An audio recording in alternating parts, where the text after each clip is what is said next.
Hello and welcome to the Heresy Lodge. I am your host, Dylan Cooper, the constant host over here.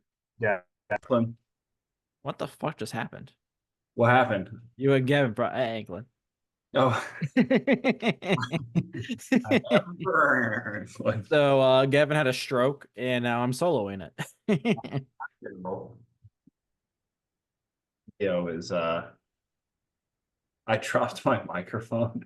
It was sitting on my mouse pad, which was dangling off the edge of my desk for no reason, and it fell over, and now I think it's punishing me.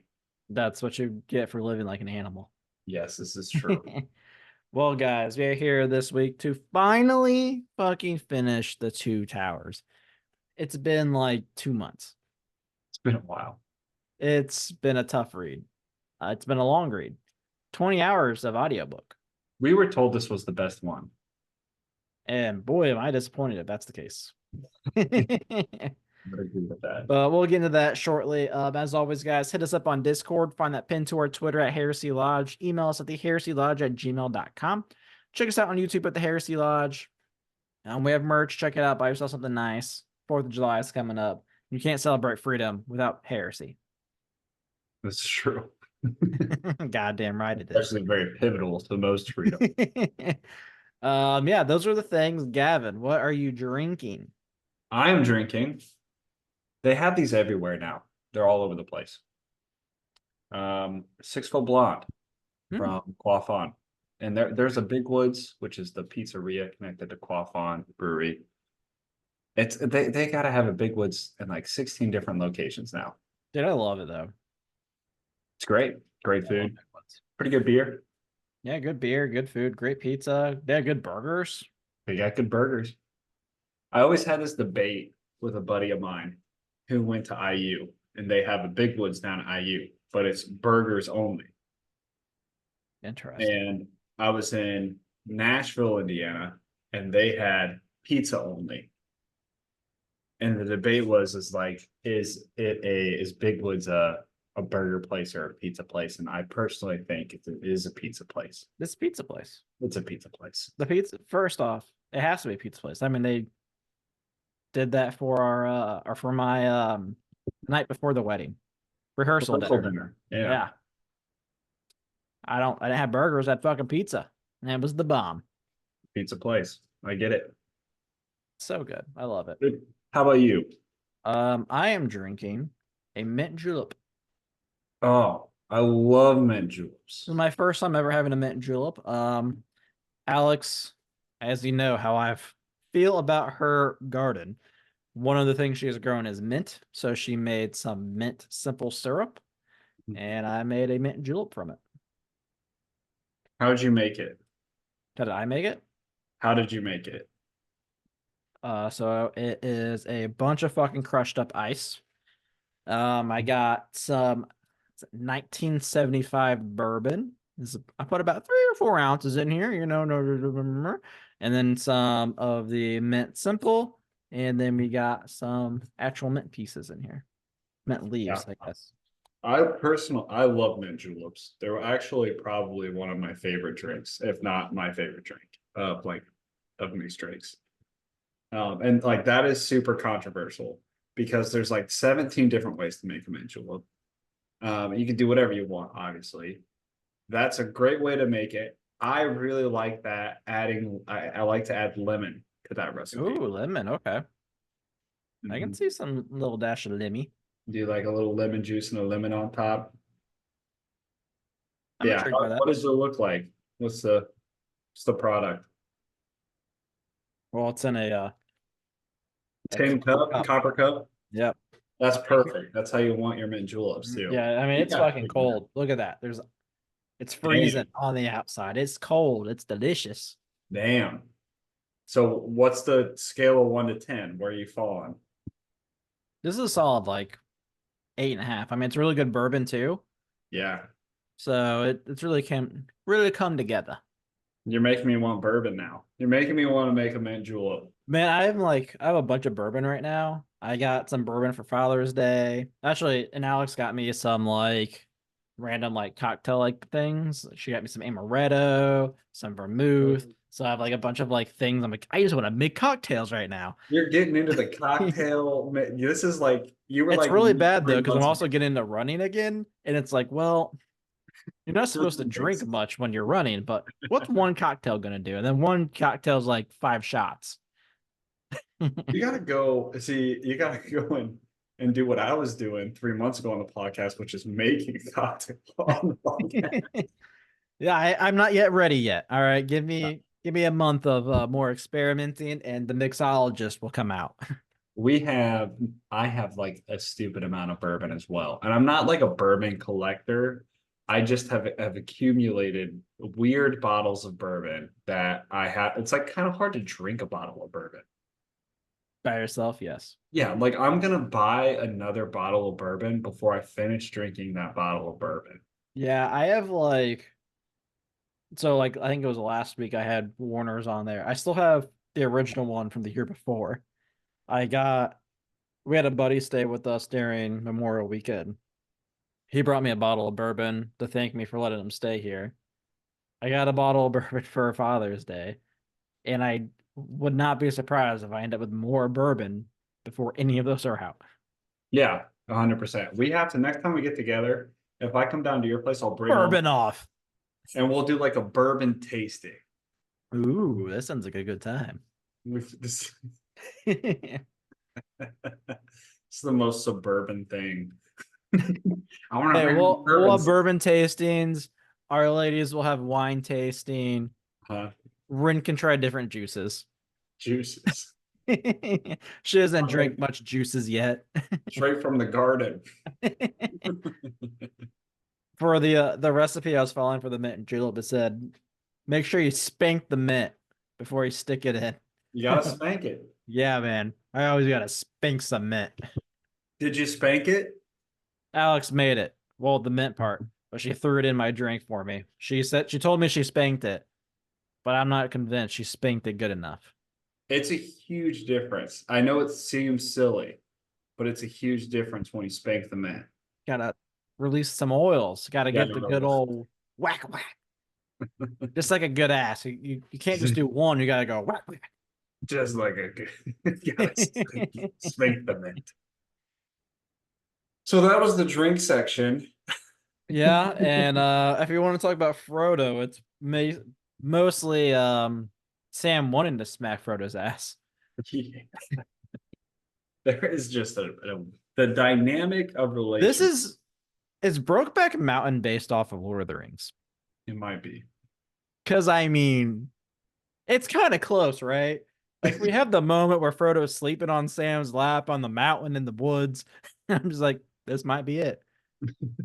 Is he gonna do a reach around? Are they licking their hands? Where does this go? Yeah, the whole dynamic of relationships here is so Weird. sexual. Like I don't know if like nothing on the man. He's gone. He did a lot of things. Tolkien might have had a gay lover. I'm just saying, like, you're reading this story, and we already knew Sam and Frodo. There was some weird chemistry. We already knew that was a The thing. gardener is calling this guy his master, and throw in Gollum, and it has a whole other love triangle dynamic, like Dom more scenario. of a square because like Golem's like two people. Exactly. And like you've got Frodo like dominating Gollum with his words, and Sam being really jealous of Gollum because he wants to be Dom. Yeah, it is a weird dynamic. And the whole time, like you're really rooting for Sam. Like if you were watching this as a Lifetime movie, if you were watching this as Brokeback Mountain, Sam would be Heath Ledger. Yep. Which there is nothing wrong with being Heath Ledger. Nothing at all. R.I.P. Was trapped on a mountain with Heath Ledger. Who knows? I get it. Who knows? It makes sense. It depends which version on the mountain, though. Are you getting Brokeback Mountain or are you getting the Joker, Heath Ledger? Because those are very different people. Yeah, I would go way more sexual on the Joker Heath Oh Ledger. man, it would have been gone. It would have been crazy. There would have been whips. There would have been chains. That's all I'm saying. There's definitely whips and chains in the world of the Rings. All of this is connected. Batman, Brokeback Mountain, Lord of the Rings, and all culminates. Really inspired a lot of things. It all culminates right here on book 4 of the Two Towers.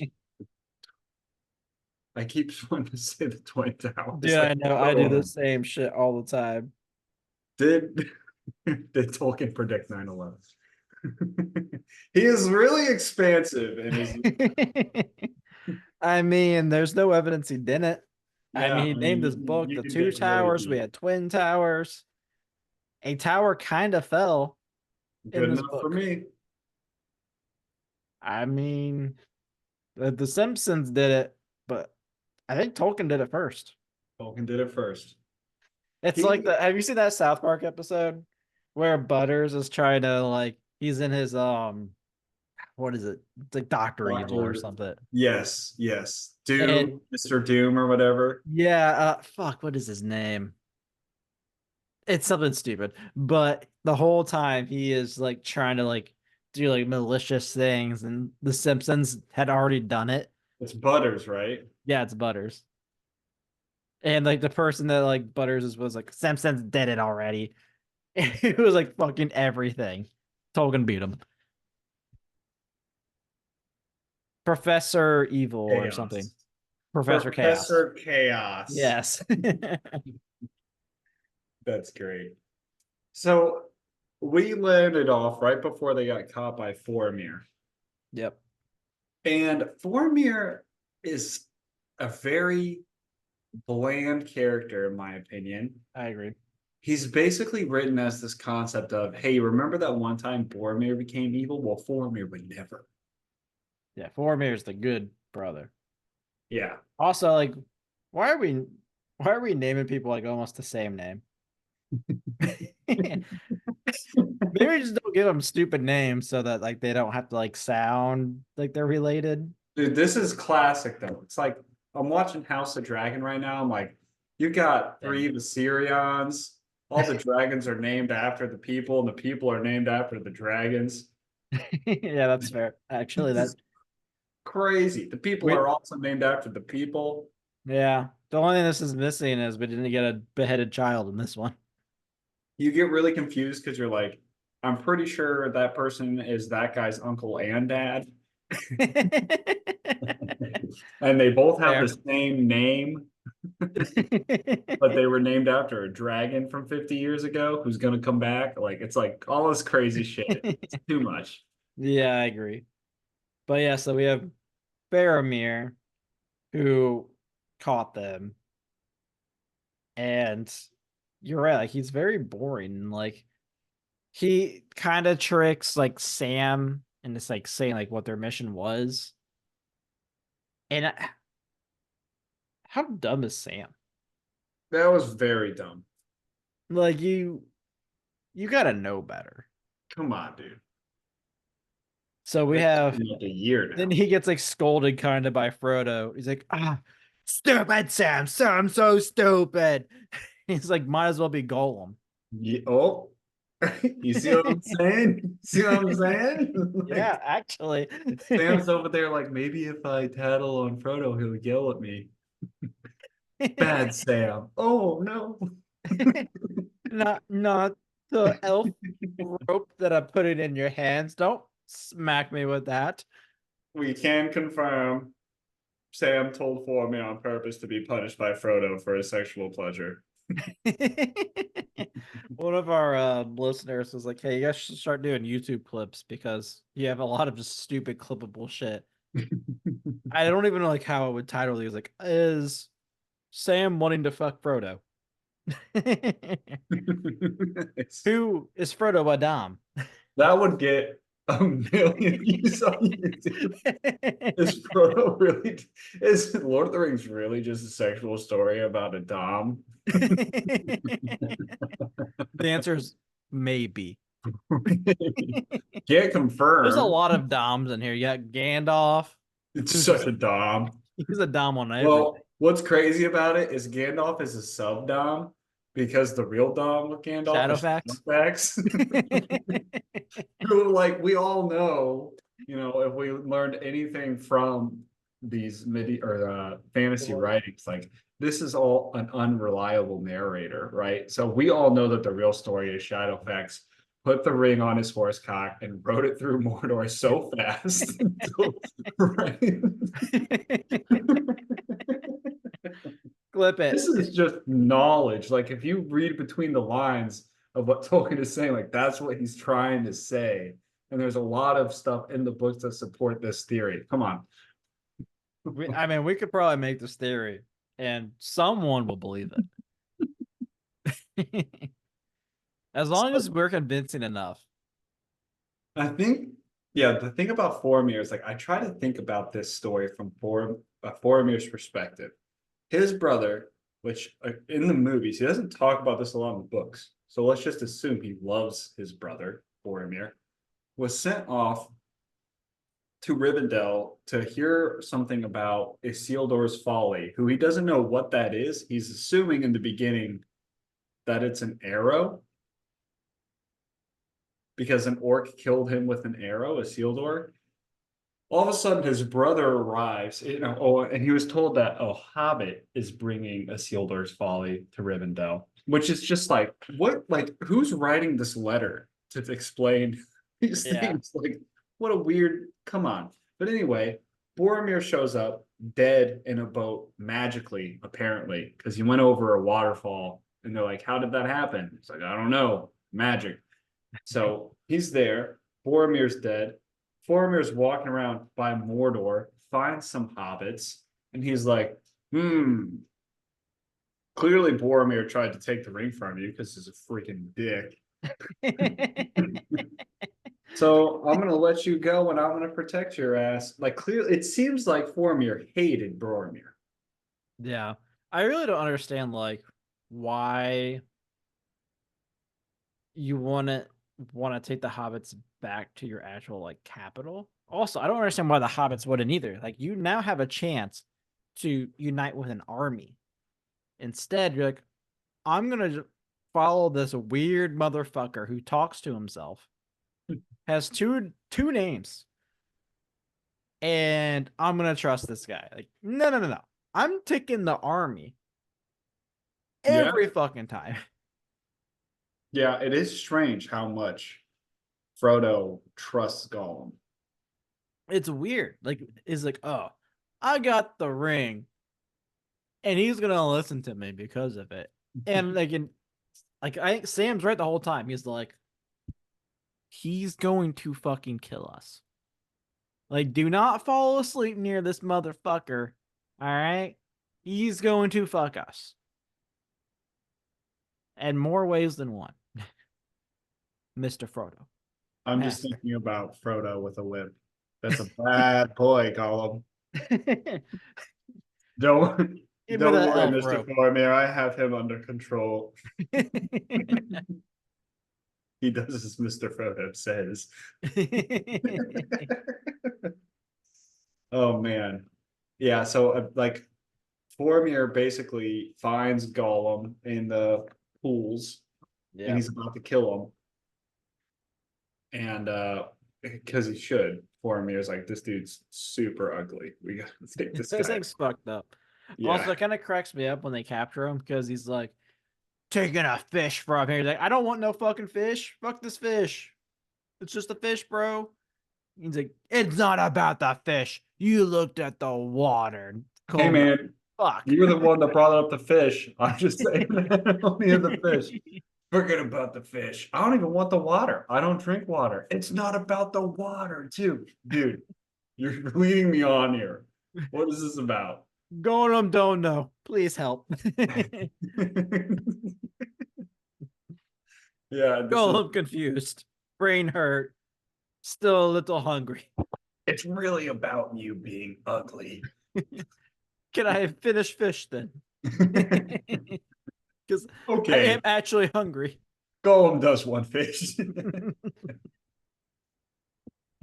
So basically, Gollum tells him, "Hey, I'm leading them up the path near Minas Morgul. Minas Morgul is this like capital city or a major city within Mordor that's owned by the leader of the ring race, who is I don't remember the Witch King, Yes, that sounds vaguely familiar. Witch King of Agmar or whatever."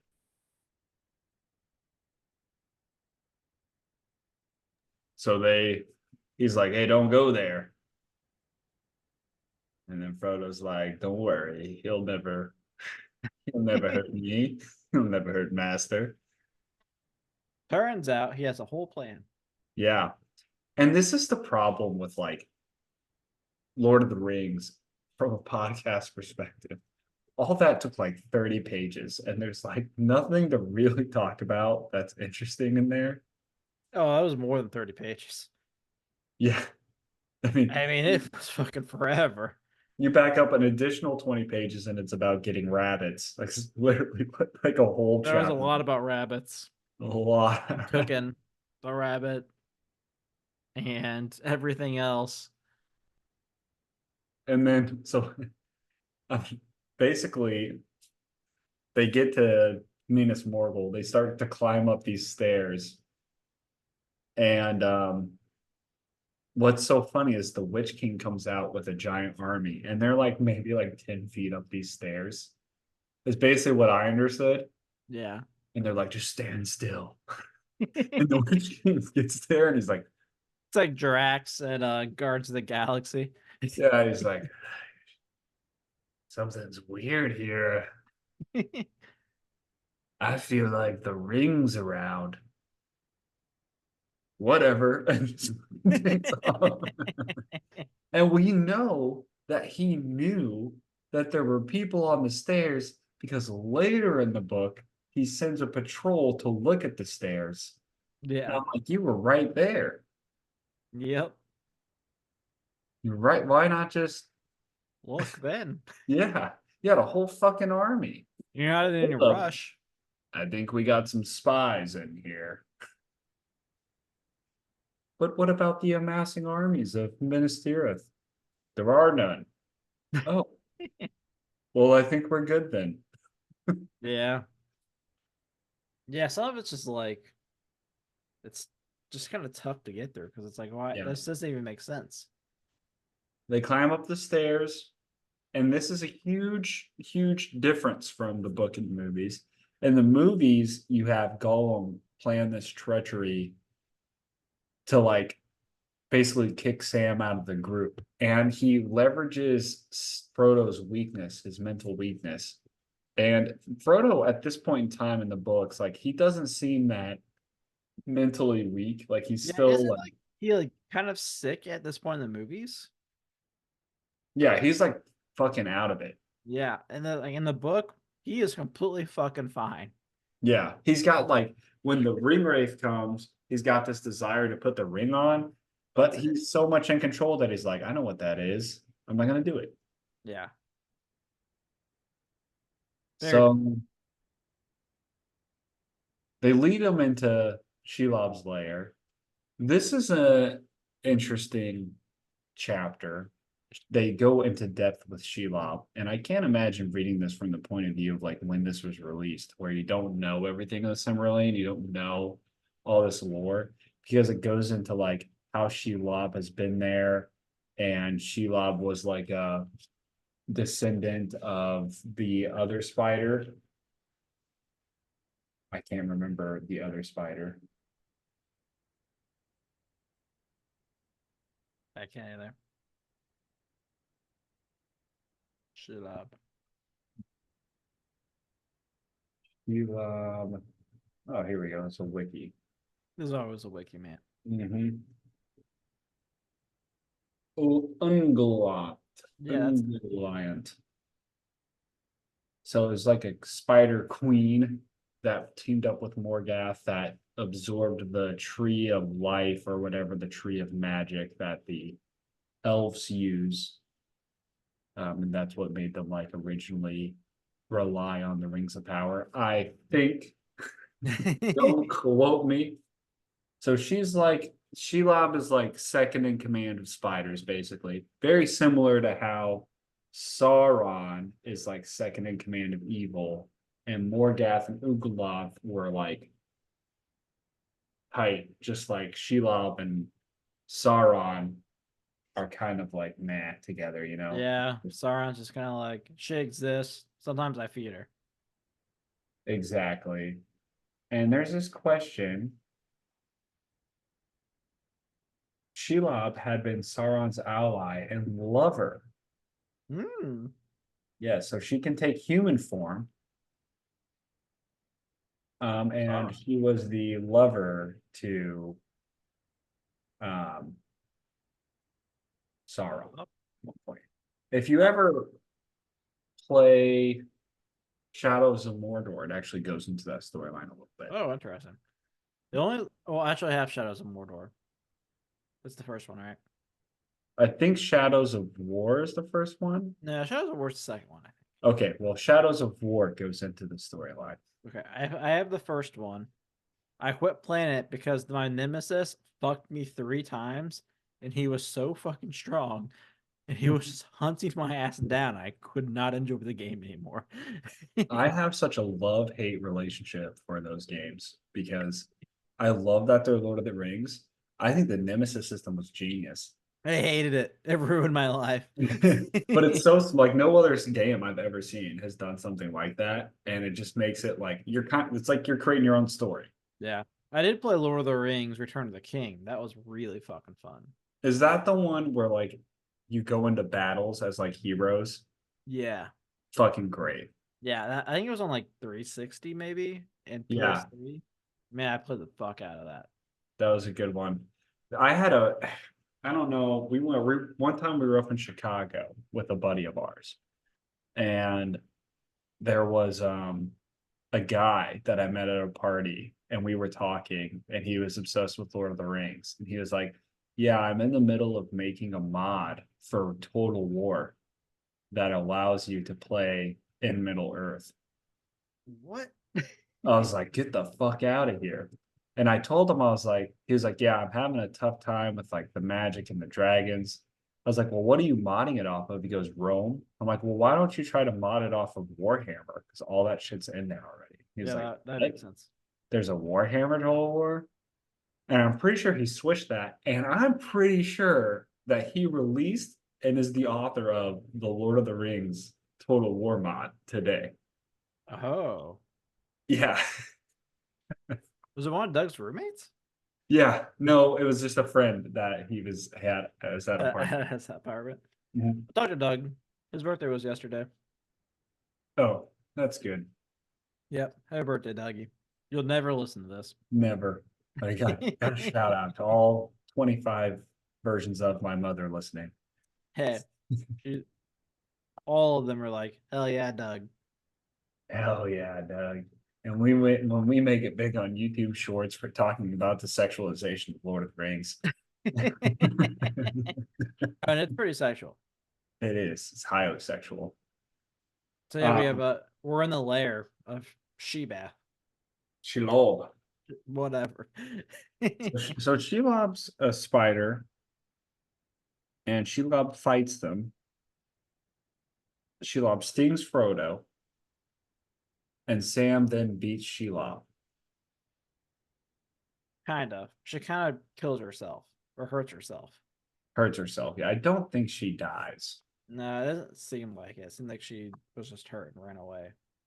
Which I don't know what is with Tolkien, but it talks about like how like she's toughened her hide, so only like some like major force could hurt her, but her eyes are her weakness. I don't know what it is with Tolkien and eyes, but it freaks me out a little bit. Good in eyes. So it says Tolkien never discloses whether or not Shelob dies. It says the tale does not tell. Um, It didn't sound like she died.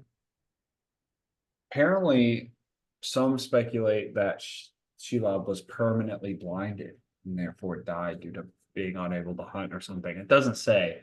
And Tolkien doesn't give a shit. So Well, I imagine so because he's dead. He's rolling over in his grave right now. She died, damn He's alive. Damn, these fucking idiot readers. So there is a point where Sam, and this was like, I'm surprised that this was taken out of the movie because this was probably the most compelling, one of the more compelling parts of this part of the book of the Two Towers is when Sam is struggling with taking the ring. Yeah. This was my favorite part of the book. Yeah. And he takes it and he puts it on. Yeah, because there's orcs coming.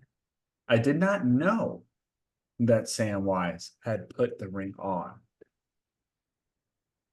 I really like this where he's like, Frodo is dead, and there's orcs coming, and like someone has to finish this mission. So he puts on the ring, and then my least favorite part happens. And the orcs are like, this guy's not dead. He's just been poisoned by a Shelob. It's so crazy because I love what Tolkien did. But if I'm writing this from modern day fantasy perspective, I would think of this as a failure because and maybe not, maybe I'm just not thinking about it deep enough. Tolkien was a very cut and dry writer. He was like good, bad, hero's journey, good guys live, bad guys die. That's why Gandalf comes back. And Boromir died because of his corruption. It's like watching an 80s slasher movie kind of thing. Kind of, yeah, I see that. But I'm sitting here thinking like, how much more interesting would it have been if Frodo did die? I think it'd be awesome. Like then you have a whole fucking journey of like Sam by himself, like trying to survive, like Yeah, like I have to finish this mission. Like I think it'd be way more. I don't want to say like interesting because we say it's yeah. interesting too much, but it's It's like reading this. It's like if I was a writer and I had finished this book, I would have been like, with very few changes, I could make this better, yeah, more intriguing. I have the same feeling about Harry Potter. I actually hated the way Harry Potter ended. And like with Lord of the Rings, I'm like, how much more interesting would it be if Sam was struggling with the addiction? Like he was Frodo's best friend, but the one most affected by the ring and just had the power to overcome that ability, unlike Boromir. yeah, And then at the end, he has to make this decision to wear the ring.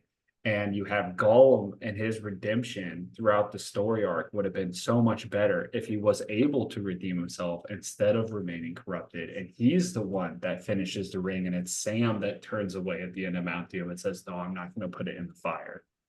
I don't know. It's just kind of like my. or even like you've had the rivalry of Sam and or not Gimli, god damn it, of Gollum the whole time. Like it all comes to a head at Mount Doom. Yeah, Like that is a way better story. I think. I agree. Like Frodo was fucking whipping him around like this whole time. Like I don't care about that anymore. Like let Frodo die. Let Sam finish the story. Let Sam finish the big bad up for him is Golem at this point. Yeah. I do enjoy the concept of like whose journey is it? Like it's a question throughout the entire time. And in the movies, if you and he Sam or Frodo talks about this in the book while they're climbing the stairs, where he's like, "Hey, don't like." They're talking about, "I can't wait for someone to sing the story or tell this tale about Frodo and all of his." Yeah, crazy Sam's talking about feats." this. Yeah. And Frodo's like, "Well, don't forget about Sam, his trusty." Yeah, I feel like that should have been the foreshadowing of Frodo actually dying and it Yeah, being Sam's story. yeah. And Sam, someone making it out to tell Frodo's story. I do love like one thing I love about this whole concept is like the storytelling. It's so intriguing to me because you have this concept of who's going to tell our story. Like we have to make it out alive because someone needs to tell our story and we want to be people in a story. And that's for every adventure throughout the history of adventuring. period. And like that's just how it is. It's how it is in Marvel movies, it's how it is in everything. Like you have to make it out because someone's gonna tell your story, someone's gonna do that. But what I love about Lord of the Rings, and you see this all the time across multiple, you know, contents or universes. Yeah. But their Lord of the Rings says this is like, well, if we don't make it out, no one will ever tell any story ever again. This isn't the death of our story. This is the death of stories. This is the death of music. This is the death of the ability to tell anyone's story. And that's really powerful, in my opinion. Yeah, I agree. Which is why I think it'd be even better if Frodo died. I agree. Like I'm a big fan of death. Yeah, I And mean, if you listen to us during our Warhammer thing, like we were always disappointed by the lack of like big character death. because And I mean, we have Frodo basically dying, and then the orcs like, oh no, like she likes to poison them, then play with them and eat them. I'm like, just let him die. just let him die. I wonder if Tolkien ever thought of doing that. I doubt it. He's just not that kind of writer. No, because I mean, as good guys don't die. Like even in, or at least like not on like screen. Like we had that in Boromir, Hobbit too. yeah, because Boromir dies off the page. Yeah. Well, technically Boromir does die on page, and so does Thorin. Is Boromir a good guy? I mean, he gave in to temptation. Well, I guess it's tough because yeah, Boromir dies on the page, but it's like he had already been wounded. Like you don't see the wounds to Boromir. Yeah. Same thing with Thorin, but I think Thorin technically dies off page. He's just like, goodbye, Bilbo. I will die now. That's literally like what's That written. is what happens. Yeah. So yeah, I don't know. I have my thoughts on like Tolkien's ability to write sacrifice. And that's why I think like so many people love like George R. R. Martin. Yeah, I And feel like it was just like the thing with like George R. R. Martin is like I feel like it was like the first like author that at least I know that's like I'm not afraid to kill characters. yeah, Like there's not like an overall like you're good, you're bad, good guys always win. Like in his books, like it doesn't matter. Like yeah. there's a 60% chance you're gonna die. I'll be right back. And if you die, you're dead. Like we don't do like resurrections. Although I'm pretty sure resurrections probably happen in the actual Game of Thrones, but not like how it happened in this. Frodo dying would have been great. I mean, I struggle because sometimes I think like they're just two different things, right? Like George tells a story. I know we're comparing Tolkien to George R. R. Martin, which Well, I mean, I think it's an appropriate comparison. it is. I mean, George R. R. Martin has said like he takes a lot of inspiration from Tolkien. I mean, George R. R. Martin has taken fantasy like Tolkien's and popularized it beyond what even Peter Jackson was able to Yeah, that's fair. do. But with George R. R. Martin, like they're kind of two different things because George R. R. Martin writes stories that are like hyper realistic. You know, people betray each other. Like I think the realm of and Game of Thrones, like it's so fucking evil. Like people are like It is. more evil than they naturally would be. Maybe though. I mean, I think so. Like I think it's a little exaggerated on the evilness of their characters. However, you compare that to Tolkien and it's like nonsensical justice. Like everyone is good or evil. There is no gray, and the good guys prevail over the bad guys, and that's the story. yeah. It's the classic hero's journey. Yeah, I mean Tolkien's very much a good guys always win. Yeah. Very rarely, in my opinion, do you find a fantasy based story that has a sort of realism, but has a character that embodies sacrifice, right? Because in George R. R. Martin's writing, there's no one that's really sacrificed. It's like, oh, you died because somebody was pissed at you, you know, or wanted to take your power, you know. And Tolkien had so many opportunities where like you had Frodo that could have revealed what sacrifice means. And he tried to do that with characters like Galadriel, but it played very strangely. Yeah.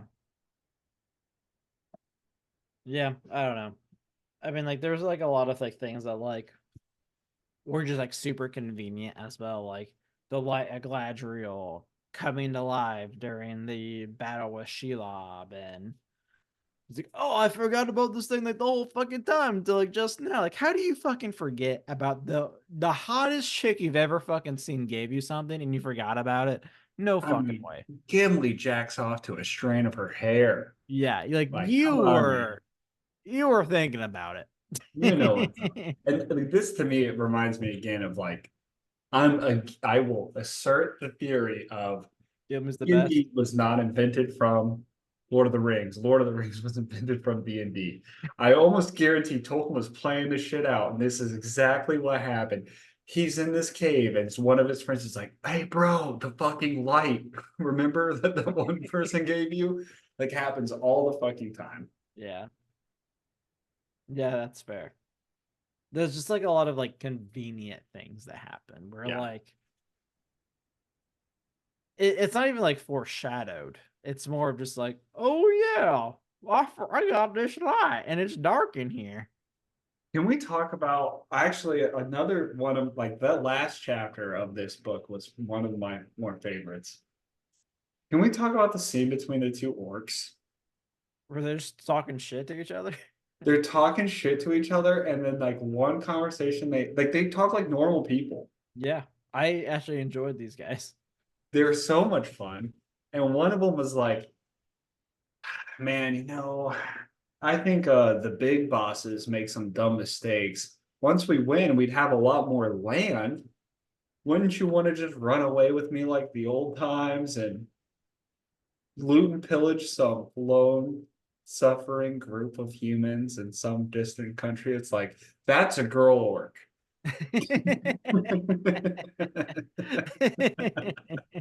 We figured it out. Just like the good old days. We'll bring the boys. It'd be a great time. It was so funny because I'm like, they're literally like, let's get the boys. Let's take them to some place where we've got more land and we don't have to answer to any of the big bosses. Yeah, I did enjoy like the interaction with these two orcs. That like was the most human of like actual orcs we've seen. Like they're always been like a little fucked up. I mean, like this like the whole conversation wasn't like not fucked up. Like they were talking about like basically torturing Frodo, and the other one's like, no, no, we cannot touch him. The big boss says we got to get him naked. All right, he's I got to love that get we're naked talking first. like 40K orcs. Clearly, what Tolkien had envisioned was orcs. We go and take them to the big boss. The big boss pissing me off. But these guys are like people who are complaining about work. Yeah, It's like so classic. Like this is, are we orcs? I mean that tracks. Did Tolkien warn us that we're the orcs? Maybe, and I'm okay with it. I think. These orcs are like, look, things are a little crowded here, and the boss is pissing me off. He keeps fucking things up. I could do his job better. But once we win, you know, we got a lot more land. Maybe we can retire an a quaint village that we can pillage consistently. Sounds like a good old days. Back when we didn't have people breaking our backs to make some sort of war machine. Just got a sword and a shield. Did you go and take some people's food every once in a while? The good shit. I'm like, damn, like these guys are just like downtrodden people who just so happen to be serving this terrible lord. But also like Denethor kind of sucks, you know? Yeah. So I don't know. Like the orcs in the books are way more like humanoid and humanistic than the orcs in the movies. And they actually fight with humans, like we saw at Helm's Deep. So it's just so interesting to see like Peter Jackson's interpretation, like, no, they're mindless, ugly, terrible things. And they're like, man, the boss is just busting my balls. Always busting my balls. I don't get paid enough for this bullshit. I've had a lunch break in 3 weeks. Honestly, can I be honest with you, Slugworm? I torture people because it makes me feel powerful. I feel like I can't get anything under control at my home. It makes me feel good here. Look, man, I don't want to admit it, but I had to start taking Viagra. It just don't work like it used to. Maybe after the war, dude, me and you, a couple of the boys, take some brewskis, we head down to the valley, where it doesn't smell like fucking piss all the time. And we just chill. We'll play some cards. We just chill. We'll kill some people every now and then, of course. That's just part of the game. That's just what we do, but like not all of them. We have to have more to kill later. Like, well, We're cool. I could just do it better. We have our own little Mordor. Yeah, that's fair. Underrated part. Underrated part. I agree. And then, yeah, the whole time you have Sam just freaking out because Frodo's actually alive. It's like, I fucking knew it. God damn it, Sam, you big, all stupid piece of shit.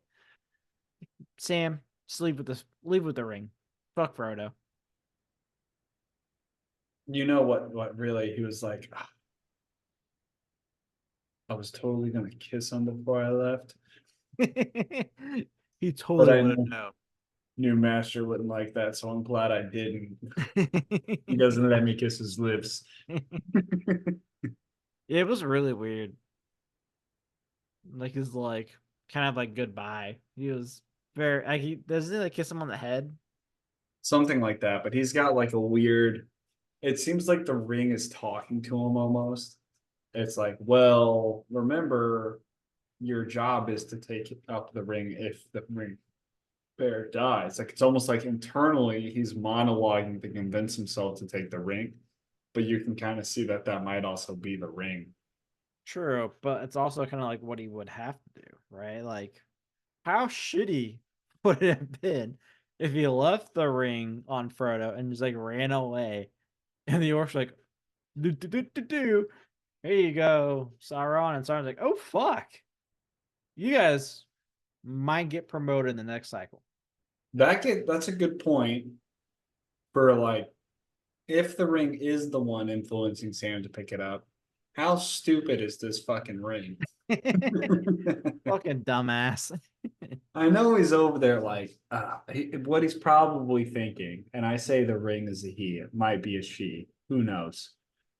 But the ring is probably like, well, if Sam doesn't pick me up, there's a decent chance that weird fish loving thing will. He'll take me to the shore for 3 years and fish with me. And I don't want that to happen. Please, whatever you do, Sam, take me. Take me to the Shire. I don't give a shit, but whatever you do, don't give me to Gollum. This is just gonna this is gonna do weird shit with me. I was alone in a cave with that guy for like 20 years. And it I, was fucking weird. I can't do it anymore. Oh, I thought like the orcs even talk about Gollum. He's like, yeah, that weird fucking thing. Yeah, it's like kind of looks like a spider, but I think it's like a guy, maybe. It's fucking weird The, though. the humans are like, it might be an orc. And the orcs are like, That's whoa, fucked up, guy. That's racist. definitely not an orc, bro. Gollum's just weird. That's why the ring doesn't want to be with them. It's like, Sam, take me. Throw me in Mount Doom. I don't give a fuck. Whatever you do not let me go back to the caves with Gollum. That's fair though. I get that. Anything else? That's the Oh, two towers, basically. yeah, We're fucking finally done. I'm I gonna Don't know how far we're gonna be with Return of the King next week. Yeah, we'll see. There's 2 more books. The next one's all about the battle and all that stuff. I'm intrigued to see how good this is because in the movies, this is like my favorite. Yeah, Return of the King is a badass movie. Yeah, and this part in particular, because it goes like the gathering of the Rohirrim and the Battle of Gondor and all of that stuff. So I'm like, that's the fucking shit. And the Battle of Planar Field and all that stuff. And so I'm intrigued to see how that's going to go in the books. And then the last half is like, we did it. Yeah. Let's get home, and there's a whole bunch of stuff that happens there. Can't wait to adventure back home. It's like 4 chapters after 4 or 5 chapters after everything wraps up. I bet they're long. Yeah. I guess we'll see though. So yeah, that'll be it. Do we talk Return of the King next week? Do we take a week off? We'll let you know. Yeah, we'll see how far we both get. I mean, we're recording on Thursday. Neither of us have started yet. Keep a update. I don't do much reading. Updated on the Discord. Yes, yeah. Check out us on Discord. That's where you will find all information. Because honestly, I'm really bad about logging into Twitter or X or whatever it is. But you can find our Discord pinned to our Twitter at Heresy Lodge. Email us at theheresiolodge@gmail.com. Check us out on YouTube at the Heresy Lodge. Check out our merch. Buy yourself something nice for some freedom. And yeah, that's it, guys. Have a good one.